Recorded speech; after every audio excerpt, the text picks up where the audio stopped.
अस्सलाम वालेकुम, नमस्कार, सत श्री अकाल एंड गुड इवनिंग। मैं हूं अर्ज़ू काज़मी और आप हमेशा की तरह से देख रहे हैं पॉइंट ऑफ व्यू। हमारे साथ हैं जी नाज़िया इलाही खान और प्यारी सी नाज़िया जो है हमारे बहुत दिनों के बाद आई है। नाज़िया से मैं आपसे नाराज़ हूँ, लेकिन ये कि मुझे पता है आप बिज़ी होंगी डेफ़िनेटली, वरना हमने पहले शो कर लिया होता। बहुत से लोग मिस कर रहे थे नाज़िया को मेरे चैनल पे। और आज हम बात करेंगे बांग्लादेश की और भारत के रिलेशंस की, जो कि कहा ये जा रहा है नाज़िया, सबसे पहले तो बहुत शुक्रिया कि आज आपने टाइम निकाला और आप आई हैं। लेकिन I feel very much honoured. और आरजू जी, क्या होता है कि आप लोगों के साथ बैठने से जो भारत के सही एक्चुअल जो सर्कमस्टांसेस हैं वो मैं शेयर कर पाती हूँ। अदरवाइज पहले क्या होता था कि जो लोग मुस्लिम तुष्टीकरण की बात करते थे वही पाकिस्तान को सुनना पड़ता था और वही समझ लेना पड़ता था। लेकिन बेसिकली क्या हो रहा है भारत में और कितने चौड़े में है मुसलमान यहाँ पर, इसकी सच्चाई और इसका पर्दा तो मैंने खोल करके दिया। बिल्कुल ऐसा ही है। कि आप लोगों ने मुझे मौका दिया अपनी बात को रखने का। Thank you so much. एक तो नाजिया मुझे ये बताएं कि बांग्लादेश के साथ रिलेशंस की बात की जा रही है, आजकल फ्लड है और कहा यह जा रहा है कि जी भारत की वजह से फ्लड आ गया बांग्लादेश में, क्या कहेंगे? आपके सिंध प्रोवांस में भी तो 1964 के बाद ऐसा फ्लड आया है और हाँ काफी बिल्कुल। मतलब फाइनेंशियल क्राइसिस से लेकर के काफी लोगों की जान भी जा रही है। और हाँ मतलब और सरकार जो है वो ध्यान भी नहीं दे रही है। 1964 के बाद ऐसा फ्लड आया है सिंध प्रोवांस जो आपका पाकिस्तान का है, तो क्या उसमें भी भारत ने भगवान को बोल दिया था कि यहाँ पर फ्लड आ जाना चाहिए? और मुझे ऐसा लगता है कि जिस हिसाब से अगर वाकई में सुपर नेचुरल चीजों पे कोई जाना चाहता है और ऐसे ऐसे टिप्पणियां, बेवकूफाना टिप्पणियां कर रहा है, तो फिर मुझे ऐसा लगता है कि जिस हिसाब से, जिस बेदर्दी से बांग्लादेश के जमाते इस्लामी ने, रजाकार ने और इस्लामिक जो टेररिज्म माइंडेड के प्रीचर और क्लेरिक है, अगर जिस हिसाब से उन्होंने प्रोवोक करके हिंदुओं को का रेप करवाया, बहु बेटियों को मरवाया, तो इसलिए बद्दुआ लग गई है, कर्स लग गया है, इसीलिए इतना गंदा फ्लड आया होगा। अगर सुपर नेचुरल बात पे जा रहे हैं तो, क्योंकि मैं सुपर नेचुरल बात को बिल्कुल नहीं मानती हूँ, मैं बहुत प्रैक्टिकल हूँ और मैं प्रैक्टिकल बातों को ही एक्सेप्ट करती हूँ। देखिए, कुदरत है, अगर मौत है, हयात है, तो सैलाब भी है, बारिश भी है, फ्लड भी है, धूप डेफिनेटली। भी है, सर्दी भी है, सब कुछ है। मैं ऐसा मानती हूँ। लेकिन जिस हिसाब से बांग्लादेश में तख्ता पलट हुआ है और इंटरिम सरकार जिस हिसाब से फेलियर साबित हो रही है, वो हम ऐसी उम्मीद कर भी रहे थे, क्योंकि इंटरिम सरकार जो आई थी उसने कहा था कि वो मात्र 24 घंटे के अंदर जो अत्याचार हिंदुओं के ऊपर हो रहा है वो रोक दिया जाएगा, उस पर पाबंदी लगाई जाएगी। और इंटरिम सरकार जिन्होंने बनाया उन्होंने कहा भी कि नहीं तो वो इस्तीफा दे देंगे। पर एक बार प्राइम मिनिस्टर की गद्दी पर बैठने के बाद किसको छोड़ने का मन करता है? तो अभी फिर से हिंदुओं पर बहुत अत्याचार वहां पर हो रहा है।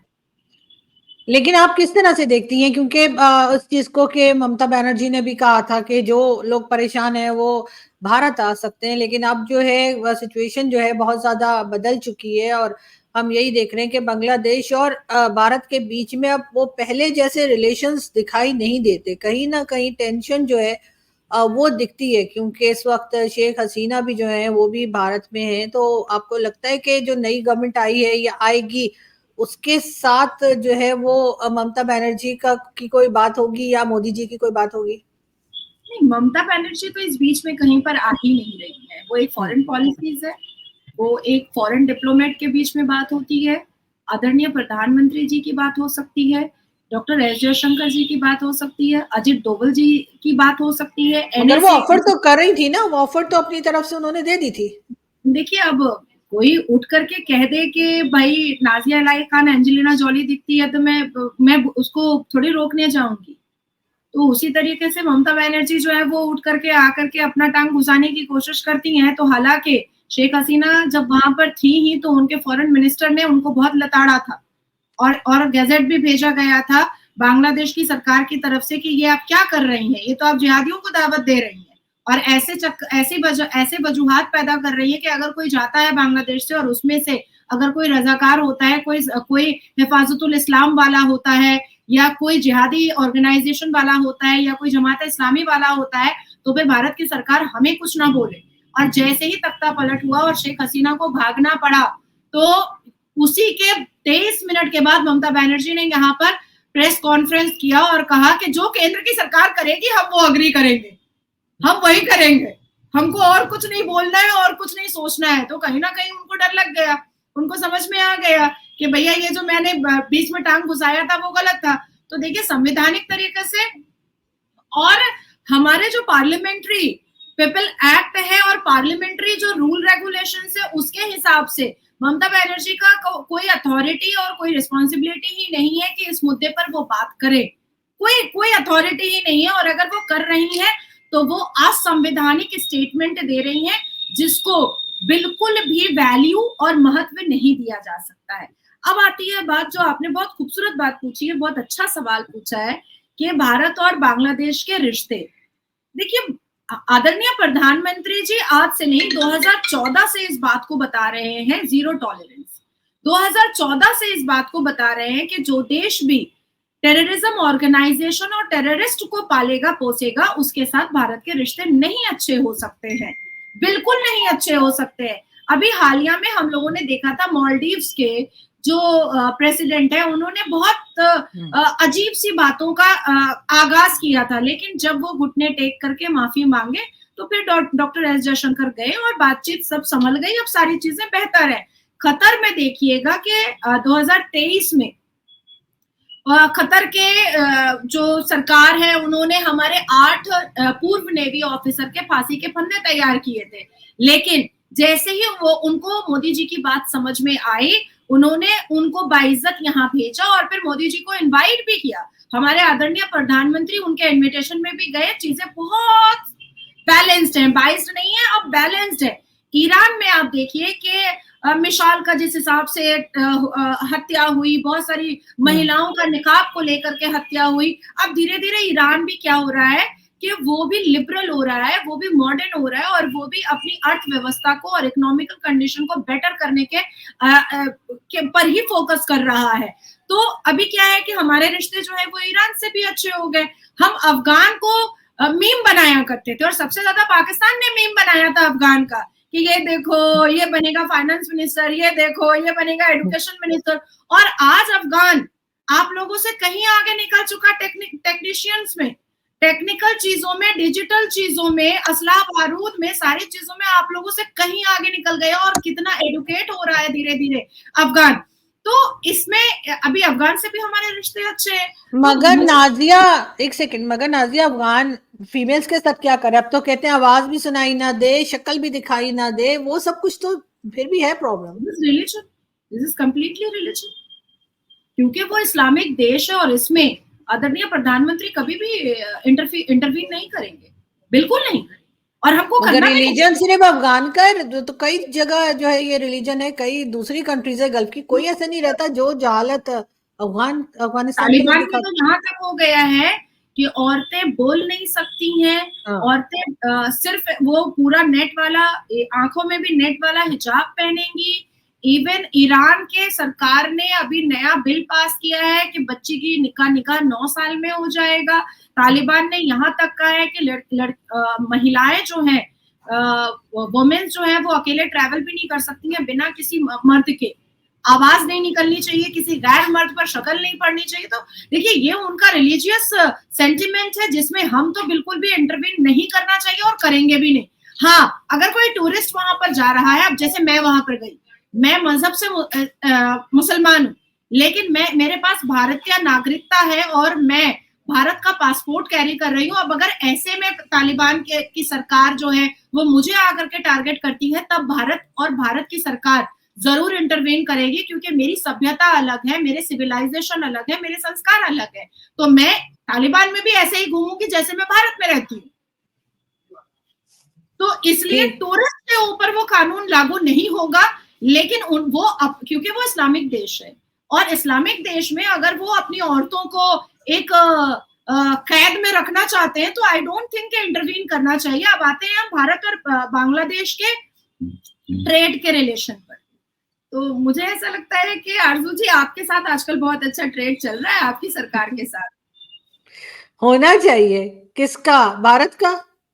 नहीं नहीं, भारत का नहीं, भारत का होगा। अफगानिस्तान का नहीं, अफगानिस्तान का, हमारे यहाँ तो कुछ और ही चल रहा है।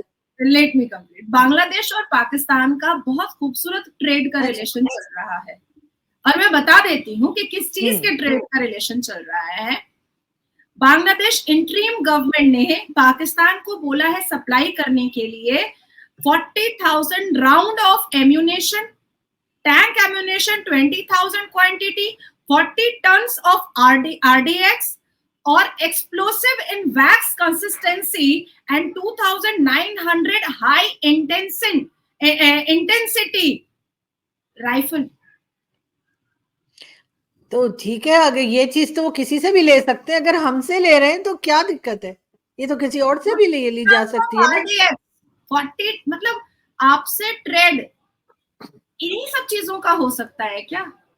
नहीं नहीं, और भी कई चीजों का हो सकता है, लेकिन अभी आपके पास अगर यही डिटेल्स हैं तो मेरे ख्याल है इसमें भी कोई हर्ज नहीं है, किसी और से भी लिया जा सकता है, लेकिन वो अब यहाँ से ले रहे होंगे। पाकिस्तान तो फिर आरजू जी, तो फिर पाकिस्तान अपने आप को गरीब क्यों बोलता है? अभी तो मिलियन ट्रिलियन का सौदा हो गया बांग्लादेश से, गुर्बत तो है नहीं सरकार के पास। कंफर्म नहीं है, कंफर्म न्यूज नहीं है ये, मगर ये कंफर्म ओ न्यूज माय नहीं है कि गॉड, हम। मैं आपको आप लोगों के फेवरेट न्यूज से दिखा रही हूँ, अल जजीरा से दिखा रही हूँ।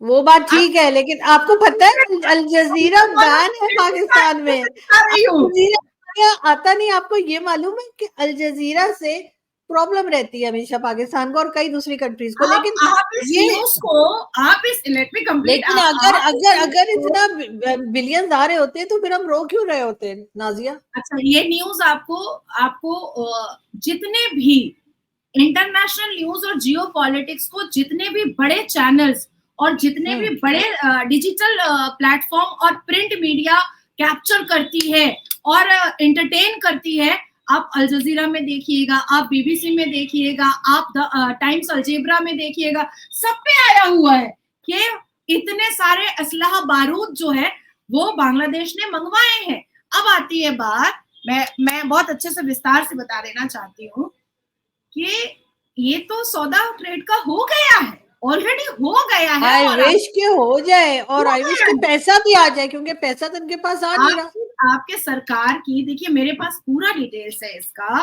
और आपकी सरकार बजाते इस मतलब ट्रेड रिलेशन में बहुत खुश है। देखिए नहीं, वो तो खुशी की तो बात है ही ना, जाहिर इनको पैसा आएगा, लेकिन ये क्या आ जाए तो तब ना।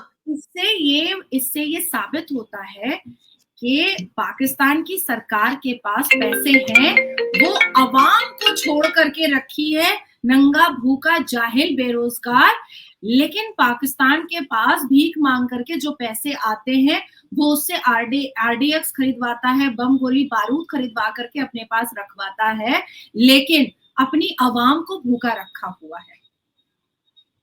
हाँ, अवाम का तो हाल खराब है, लेकिन ये कई बार एग्रीमेंट्स करते हैं लेकिन उसके बाद आगे कुछ होता नहीं। हमारे यहाँ पिछले दिनों सऊदी अरब से भी डेलीगेशन आया था, उससे भी कहा गया कि $30 बिलियन इन्वेस्ट कर रहे हैं, और इसी तरह की चीजें होती हैं। इसलिए मैंने कहा कि ये चीजें अभी जब तक हो नहीं जाती है, ये इनकी सुनी सुनाई कंफर्म हो जाए तब की बात है। लेकिन आप, मैं आपको बताती हूँ, सऊदी अरबिया में जो जाकर के मरियम नवाज और आपके शहबाज शरीफ जो जाकर के मुलाकात करके आए थे, उसके बाद $30 बिलियन की बात उठी थी, तो हाँ, उसके बाद ही यूएई की सरकार ने, यूएई की गवर्नमेंट ने साफ तरीके से एक रिटन रिप्रेजेंटेशन भेजा था कि हम ये पैसा नहीं देंगे क्योंकि आप ऑलरेडी इतने कर्ज में दबे हुए हैं जिसका इंटरेस्ट भी आप नहीं दे पा रहे हैं। And the second thing is कि इस पैसे से क्या अवाम को कुछ रिलीफ मिलेगा, वो पूरा ब्लूप्रिंट आप मुझे दिखाइए। आपकी सरकार फेल हो गई दिखाने से, तो वो पैसा, वो तो पहले ही यूएई ने बोल दिया कि वो नहीं देगा। हाँ, तो वो पैसा नहीं आया, लेकिन ये एक नहीं कई कंट्रीज के साथ अभी तक इसी तरह के अनाउंसमेंट्स कर चुके। किसी के पास से कुछ पैसा आ रहा है, किसी से कुछ आ रहा है, लेकिन आता कुछ भी नहीं।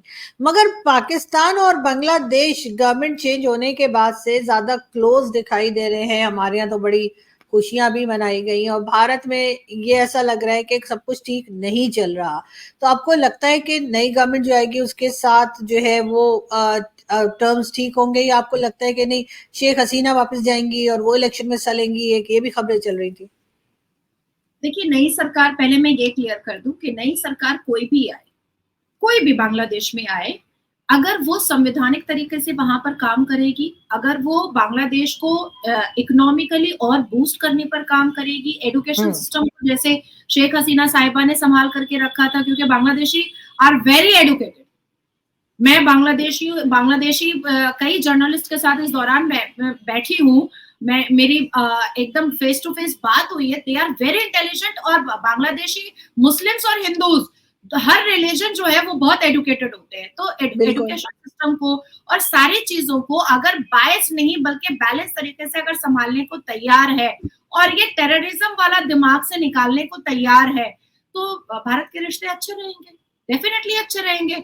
और दूसरी बात कि अगर जो जिस तरीके से जमाते इस्लामी, हिफाजतुल इस्लाम, और उसके बाद फिर और भी 3 फुटिया मौलाना, 4 फुटिया मौलाना और रजाकार वहां पर जिस हिसाब से काम कर रहा है, और जो एक भगदड़ का माहौल और एक जंग का माहौल जो छेड़ करके रखा है, और खास करके हिंदुओं पर जो अत्याचार हो रहा है, ये अगर कंटिन्यू रहेगा तो भारत के रिलेशन बांग्लादेश से बेहतर नहीं होंगे। And the third point is, जो आपका थर्ड क्वेश्चन था, मैं आपको बड़ी जिम्मेदारी से ये बात बता रही हूँ कि शेख हसीना बांग्लादेश जाएंगी और वहां के इलेक्शन में वो पार्टिसिपेट करेंगी, और जहां तक मुझे फीलिंग आती है, मेरी गट फीलिंग आती है कि फिर से शेख हसीना जीत करके सत्ता को वो संभालेंगी, मुझे ऐसा लगता है।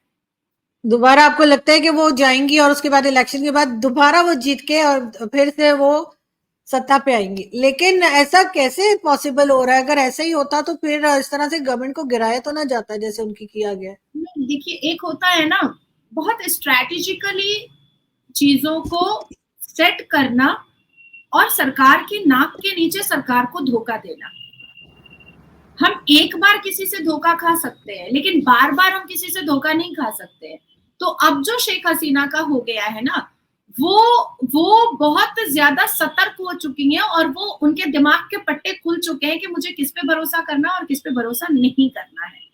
अब जैसे अमेरिका का यात्रा पिछले 5 साल से, और नाहिद बोल करके एक पाकिस्तानी टेररिस्ट पिछले 5 साल से बांग्लादेश में रह रहा था, डोनाल्ड लू अमेरिका का, पिछले 5 साल से आना जाना बांग्लादेश में कर रहा था, पर शेख हसीना ने उस पर तवज्जो ही नहीं दिया कि आखिर इसका आना जाना हो क्यों रहा है। अब देखिए भारत, मैं इसको थोड़ा सा और एक्सप्लेन कर देती हूँ तो लोगों को समझ में आ जाएगा। अब देखिए, भारत में अभी हालिया में असदुद्दीन अवैसी से मिलने के लिए आई थी यूएस की काउंसिल, अमेरिका की काउंसिल। तो हमारे कान खड़े हो गए, हम समझ गए कि ये रजाकार फौज का आखिरी सिपा सलार है, असदुद्दीन अवैसी कुछ ना कुछ गोटियां खेल रहा होगा। उसके बाद देखिए कॉन्सुलेट आ गया अमेरिका का उमर अब्दुल्ला से मिलने के लिए, और अभी जम्मू एंड कश्मीर में, हमारे जम्मू एंड कश्मीर में इलेक्शन है, हमारे कान खड़े हो गए कि उमर अब्दुल्ला से मिलने क्यों आया है, क्या वजह के लिए आया है। उसके बाद फिर देखिए कि जो खालिस्तानी मूवमेंट जो चलता है, तो कुछ पंजाबियों को बुला करके अमेरिका के कॉन्सुलेट में बुला करके बैठा करके बातचीत किया गया है। तो हमें समझ में आ गया, क्योंकि हमारे भारत में अभी 4-4 राज्यों में इलेक्शन है, और खास करके जम्मू एंड कश्मीर का इलेक्शन है, तो हमारे कान खड़े हो गए। उसी तरीके से शेख हसीना के कान अब खड़े हो चुके हैं, और शेख हसीना बंगा बंधु मुजीबुर रहमान साहब की पुत्री है, वो हारने वालों में से नहीं है। और मुजीबुर रहमान वो है जिन्होंने बंगालियों को बांग्लादेश बना करके दिया था, जिन्होंने पाकिस्तान से बांग्लादेश को छीना, और छीन करके उन्होंने बांग्लादेश बनाया, और बंगालियों को कहा कि ये तुम्हारी सरजमीन है, तुम अच्छे से जियो, तुम अपने हिसाब से जियो, तुम अपनी भाषा के साथ जियो। तो मुझे ऐसा लगता है कि एक इतने बड़े फ्रीडम फाइटर की, एक इतने बड़े फाइटर की बेटी इतनी आसानी से जा करके विदेश में रह करके अपनी जिंदगी को बहुत काम और कूल तो नहीं करने वाली है, बिल्कुल नहीं करने वाली है। वो फिर से मैदान में उतरेंगी, वो फिर से जंग लड़ेंगी, वो फिर से संवैधानिक तरीके से अपने चेयर को पाने की कोशिश करेंगी। मेरा ऐसा मानना है कि वो फिर से जीत करके सरकार बनाएंगी, बाकी डिपेंड ऑन उनकी स्ट्रैटेजी। बिल्कुल, जो भी हो, बहरहाल वो हो जो बांग्लादेश के लोग चाहते हैं, और लोगों की जाने ना जाए, लोग तकलीफ में ना आए, यही हमारी भी ख्वाहिश है। बहुत शुक्रिया नाजिया कि आपने आज ज्वाइन किया। Thank you so much. मातरम भारत माता की। Thank you.